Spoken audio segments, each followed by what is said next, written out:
page 127. And yesterday they resurrected that horrible idea of building a raft. Captain Clifford and Tony and Jock McCanna were working on that. Here we go, whilst Jim Stanmore worked like a galley slave upon repairs to the airliner's radio equipment, and navigator Bill Homer, Bill again is in inverted commas, Bill, do you know Bill? Mournfully, for he could never work at his best unless he was that way, made preparation and preliminary sketches for the erecting of the giant aerial mast. Don't know why I'm so mournful about that. Alan Noble and Stephen Marlowe, with a host of willing helpers, eagerly tackled the task of felling suitable jungle trees for the building of rafts and radio mast. I like,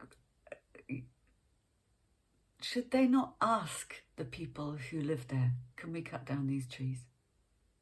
Wendy had given over to the honeymooning couple, that was the Nobles, the comfy little hut which the natives had erected for her.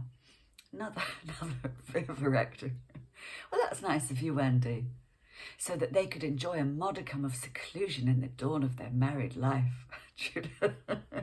Judith, like being a little bit coy there.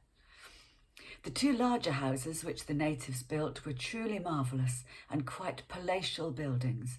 Instead of conforming to the natives' customs of segregating the men from the women, Captain Clifford had given his sanction, big of him, for them to be partitioned off so that families could live together. The house which had been built for Captain Clifford and Tony as Turagu Levu and Tui of the white people was of reed, with its conical roof thatched with pandanus leaves. The two communal buildings were this is going to be Judith really taking a deep dive into Polynesian building methods. The two communal buildings were similar to it in many ways, but not so ornately decorated outside or inside. Their rapid construction was an eye-opener to the castaways. I feel like Alan Wicker. For everything was tied together with senet, and metal being unknown to the natives, and not a nail of any kind, and metal being unknown to the natives, not a nail of any kind had been used. Their main framework, was lashed to heavy posts sunk into the ground. The walls were faced with reed, dyed to many colours to form patterns, giving the effect of an endless, I really am sorry about this, skillfully woven curtain. The roof was composed of countless layers of huge pandanus leaves tightly compressed, and with its ridgepole projecting for several feet at each end.